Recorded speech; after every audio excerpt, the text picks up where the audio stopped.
Florence Elmore acted as a mother figure for young men newly arrived from the South and stationed at Nellis Air Force Base. They would be invited to the West Side as Airmen of the Week. They would be shown the sights, made to feel special, and given a treat of real Southern hospitality at Big Jim Tatum's barbecue. So I think of someone that had a very creative mind that was probably years before her time. A lot of us stepped out on faith because we saw women before us being accepted in certain arenas, and it gave us the inspiration to feel that if they can do it, I can too. But unless someone's willing to step out and make the first step, then the ones that follow them aren't as eager to take a risk. In 1946, Jimmy moved to Las Vegas from Fordyce, Arkansas, where he became the first black licensed mortician in Nevada. Chosen in 1950 as director of the newly opened Jefferson Recreation Center in West Las Vegas, he used his wealth of skills to produce popular shows, organize concerts, visiting speakers, children's activities, and serve on the school board. In 1952, Jimmy was appointed Director of Communications at the Sands, one of the foremost hotel casinos, and became the first black hotel executive in Las Vegas. With leading showbiz friends and with further executive roles at the Union Plaza, Fremont, Aladdin, and Silverbird hotels, Jimmy was able to use his contacts and influence to really challenge discrimination, and he played a vital part in helping desegregate the Strip.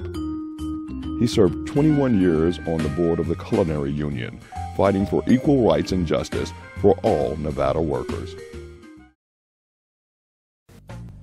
Over the following 30 years, Henry devoted himself to encouraging youngsters to engage in athletics rather than run with gangs. Well, why do I do a lot of positive things on the West Side? That's the area I grew up in, and at the same time, that was the area that I seen that needed, because at one time in life, that was me. I never really looked at racism. You know, I really never looked at the color of someone's skin. I just looked at that person. And with the dog catchers is the same thing. You know, we don't look at your color of your skin and say, come play ball with us, or don't come because you black, white, or whatever. We come as you are.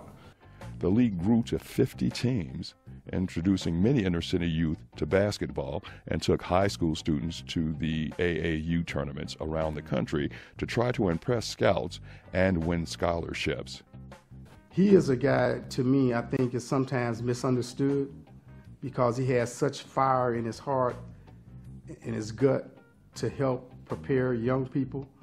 And I know Henry's been around a long time, doing a lot with his dog catchers organization, and I think that he will continue to be blessed in spite of, you know, the naysayers and those who don't like his approach to things. And I looked at baseball as a way of bringing the generations back together, the seniors and the kids. Because see, I look at it like this. If we get our seniors back involved with our kids, they're going to pull their own pants up. Out of respect. I ain't got to tell you, put your pants up. So we need that ball, not just because of the history and the value of baseball. But that was our first sport as our people, as black people. We need that back so we can bring the families back, because all of the family came out to watch that baseball. So I really want to see it back, and I know we've made that attempt. I know it's not a lot of fields, and I know it's not a big interest for it. But if the kids do the numbers and do the math, that's the sport to pick. Larry's Music Bar opened in the mid-1950s on Jackson Street. It was the musical heartbeat of the West Side.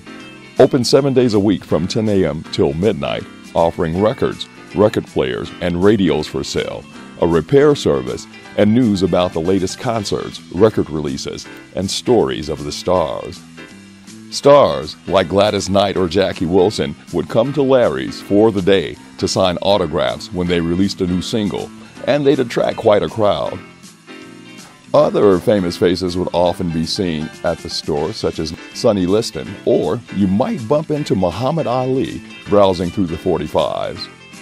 And the store was jam-packed with people. And when I finally made my way through all of these people, Muhammad Ali was there holding court, just running his mouth, answering questions, doing his little jabs with the kids. And, I walked over to him and I said, "Hi," I said, "My name is Hannah Brown." I said, "I'm the manager here." He said, "Hey, Mama, how you doing?" And then, from then on, whenever he would come to train for a fight, he would always come over to the store a couple times a week. But even the bigger and bigger he got, he always come over to the record store, and those little kids didn't get too nasty or their nose weren't running too much for him to shadow box with them, pick them up, throw them all around his shoulders and everything. But he always kept that love for his race and for little kids. And I will always remember that.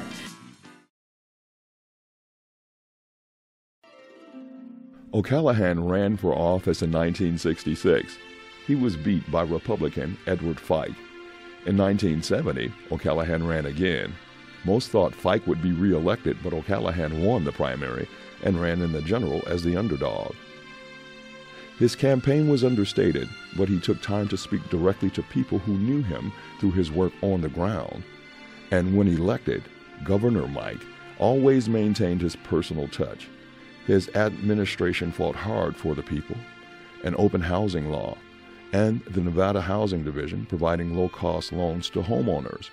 He fought for the Equal Rights Amendment and increased the number of women in senior state positions. He increased funding for special education programs, created a state consumer affairs office and division of aging services, and fought for equal protections of services in all parts of the state. The opening of the Jean Hannah Clark Rehabilitation Center for injured workers in Las Vegas was one of his proudest achievements.